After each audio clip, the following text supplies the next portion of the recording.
It's so important that all of us follow the social distancing. It's about how every single person in the country follows the rules. I think we should stick to the letter of it, which is that it's okay in an established relationship. And what does that mean to you? I mean, I know what it means to you and Mrs Hancock. That was exactly how I was going to answer. Yeah. This is what he was saying, but this is what he was doing.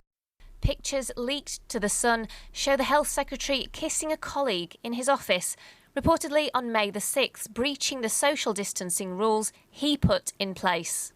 If we don't see the Health Secretary resigning, then the Prime Minister must remove him. You know, this is not the first time when we've seen the Conservatives believing that there's one rule for them and another rule for everyone else.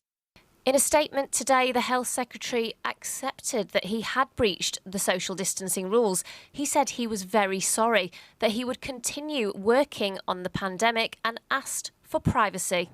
A Downing Street spokesman said the Prime Minister has accepted his apology and considers the matter closed, as did the Vaccines Minister. But how can Matt Hancock stay on when he's broken the rules?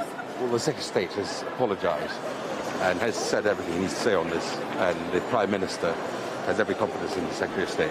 But it makes a mockery of all the sacrifices that other people have made, doesn't it? Well, as I say, he's said everything he needs to say on the matter.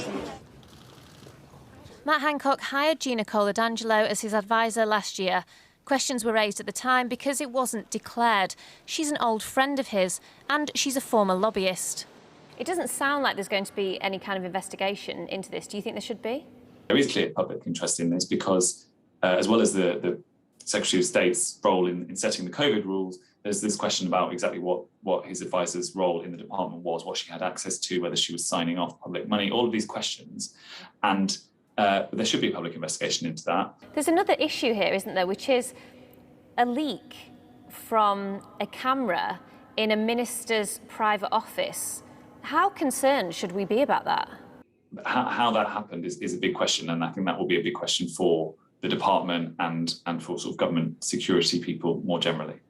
Are you hopeless, Mr Hancock? I don't think so. It's been a tough few weeks for the Health Secretary, courtesy of the Prime Minister's former aide, who released messages in which Boris Johnson described him as hopeless and said this about him in front of a committee of MPs.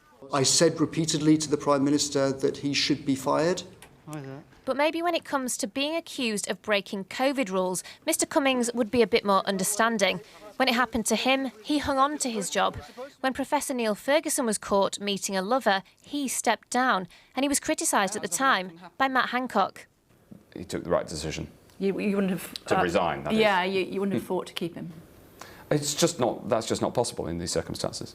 So what do others make of his rule breaking? He needs to resign.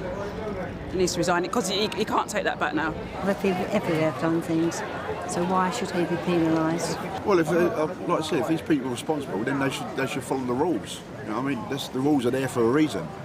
He's no stranger to criticism and controversy, but with some Conservative MPs privately saying he should go, and growing calls for an official investigation, this might be one scandal he can't run away from.